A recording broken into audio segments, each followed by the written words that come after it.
안녕하세요. 오늘은 11월 12일 날마다 주께로 큐티집 42페이지입니다. 성경 본문은 구약성경 잠언 3장 1절로 10절 말씀입니다. 이 말씀을 가지고 범사의 그를 인정하라 라는 제목으로 큐티 가이드를 시작하겠습니다. 사랑하는 성도 여러분, 오늘 잠언 3장 말씀은 우리가 너무도 좋아하고 많이 암송하는 말씀이기도 합니다. 본문 속에 유독히 그리하면이라는 단어가 많이 나옵니다. 2절과 4절, 6절과 10절에 반복하여 말씀하고 있지요.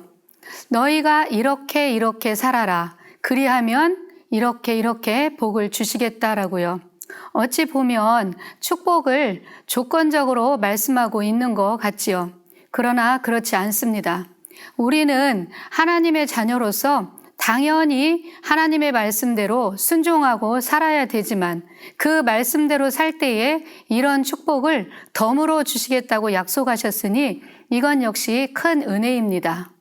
내용 관찰 1번입니다. 하나님의 법을 잊지 않고 그 명령을 지킬 때 누리게 되는 복은 무엇일까요? 1절로 2절 말씀을 보겠습니다.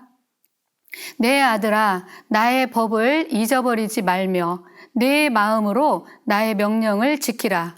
그리하면 그것이 내가 장수하여 많은 해를 누리게 하며 평강을 더하게 하리라. 아멘. 곧 장수와 평강의 복입니다. 먼저는 내가 장수하여 많은 해를 누리게 될 것이라고 말씀합니다.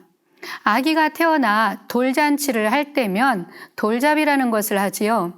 부모는 그 자녀가 살아가면서 복을 받기 원하고 잘 되기를 바라는 마음으로 무엇을 잡아도 괜찮을 물건들을 많이 진열을 해놓고 그것을 잡기를 원합니다.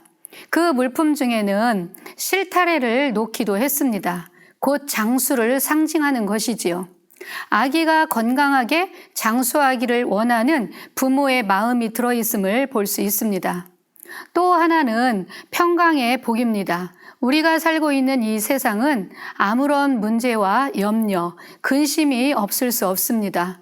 믿는 자라고 하여 이런 고난이 또 문제가 피해가지는 않습니다. 그럼에도 불구하고 그 모든 염려와 고통을 뛰어넘을 수 있는 평강을 더해 주시겠다고 약속을 하셨습니다. 어떤 사람은 모든 것을 다 가지고 있으면서도 늘 불안해하고 심리적으로 쫓기며 사는 사람이 있는가 하면 그런 반면에 어떤 사람은 가진 것이 그리 많아 보이지 않음에도 불구하고 늘 평안하고 안정감 있게 살아가는 사람을 볼 수 있습니다. 소유의 넉넉함에서 오는 평안이 아니라 우리 하나님이 함께 주심으로써 오는 평안의 복인 것이지요. 둘째입니다. 하나님과 사람 앞에서 은총과 귀중히 여김을 받기 위해 반드시 해야 되는 것은 무엇입니까? 4번의 질문과도 연관되어 있는데요. 3절로 4절 말씀을 보겠습니다. 인자와 진리가 내게서 떠나지 말게 하며 그것을 내 목에 매며 내 마음판에 새기라. 그리하면 내가 하나님과 사람 앞에서 은총과 귀중히 여김을 받으리라. 아멘. 인자와 진리가 우리를 떠나지 않게 하라고 말씀하십니다. 인자와 진리는 하나님의 성품을 나타내는 말로서 곧 하나님 자신입니다. 즉 하나님께서 우리를 떠나시지 않도록 온 일상 속에 온 인격 속에 온 몸과 마음에 새기라고 말씀을 하신 것입니다. 또 하나님의 말씀을 우리의 목에 메고 마음판에 새기라고 하지요. 우리의 삶의 전부가 되도록 하라는 것입니다. 우리가 귀중하고 소중하게 여기는 것은 목에 거는 습관이 있습니다. 잃어버리지 않기 위해서지요. 이렇듯 하나님의 말씀을 내 목에 걸고 마음판에 새겨서 하나님과 하나 된 삶을 살게 되면 하나님과 사람들 앞에서 은총을 받게 되고 존귀하게 여김을 받게 된다는 것입니다. 세 번째입니다. 범사의 여호와를 인정할 때 주시는 약속은 무엇입니까? 6절을 보겠습니다. 너는 범사에 그를 인정하라. 그리하면 내 길을 지도하시리라. 아멘. 하나님께서 우리의 길을 바르게 인도해 주신다는 것입니다. 사무엘상 30장 8절 말씀을 보면 다윗 이야기가 나옵니다. 다윗이 여호와께 묻자와 이르되 내가 이 군대를 추격하면 따라잡겠나이까? 라고 묻습니다. 이 질문을 하게 된 배경은 이렇습니다. 다윗이 사울 왕에게 쫓겨 도망자 신세가 되었을 때 다윗을 따르는 무리들이 600명이나 되었습니다.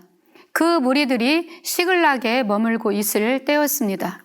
다윗과 그 남자 일행이 사흘 동안 이 진영을 비운 사이에 아말렉 군대가 시글락을 쳐서 불사르고 다윗의 아내들과 그 모든 여자들과 노인들, 어린아이들까지 모두 사로잡아 가고 말았습니다. 다윗을 따랐던 추종자들은 자기의 가족들이 모두 사로잡혀 간 것을 보고 마음이 너무 슬픈 나머지 감정이 격해져서 돌을 들어 다윗을 치려 하였습니다. 한시가 다급한 이 상황에서 다윗은 하나님께 나아가 물었던 것입니다. 하나님, 제가 이 군대를 추격하면 따라잡겠나이까? 그때 하나님은 그래, 따라가라. 내가 잃어버린 모든 것을 도로 찾을 것이다 라고 응답을 해 주셨습니다. 결국 다윗은 아말렉 군대를 추격했고 그들을 쳐서 멸하고 그의 아내들과 모든 사람들, 물품까지 몽땅 도로 찾을 수가 있었습니다. 이렇듯 다윗은 매사에 하나님께 묻고 또 물어서 범사에 하나님을 인정하는 삶을 살았고 그 결과로 그 길을 선하게 인도해 주시는 놀라운 복을 받았습니다. 이렇듯 우리도 범사에 하나님을 인정할 때 하나님은 우리의 길을 좋은 길로, 바른 길로, 선한 길로 인도해 주실 줄로 믿습니다. 5번째 삶의 적용입니다. 내가 모든 일에 하나님을 인정한다라는 것은 무엇을 의미하는지, 나의 삶 속에 내가 하나님을 인정하기 위해 해야 할 일은 무엇인지를 살펴보고 실천해 봅시다. 우리가 운전하여 모르는 길을 갈 때에 내비게이션을 의지하지요. 저는 이 내비게이션이 얼마나 신기하고 고마운지 모릅니다. 아무리 낯선 길이라 할지라도 목적지만 딱 찍고 출발을 하면 신기하게도 정확하게 목적지에 데려다 줍니다. 처음에는 목적지를 잘 갈 수 있을까 걱정을 했지만 이 내비게이션이 실수하지 않고 정확하게 데려다 주는 것을 보면서 다음부터는 그것을 신뢰하게 되고 걱정하지 않습니다. 혹시 내비게이션을 보는 방법을 몰라서 길을 잘못 들어섰을 때에도 내비는 곧바로 재탐석해서 바르게 인도를 해줍니다. 이렇듯 우리가 천국 가는 길도 마찬가지입니다. 범사에 하나님을 인정하고 순종하여 그 말씀대로 따라가다 보면 정확하게 오차 없이 천국까지 거뜬히 인도해 주실 것입니다. 오늘도 크고 작은 일상 속에 주님을 인정하고 신뢰함으로 선하게 인도해 주시는 것을 경험케 되는 하루가 되시기를 바랍니다. 아멘.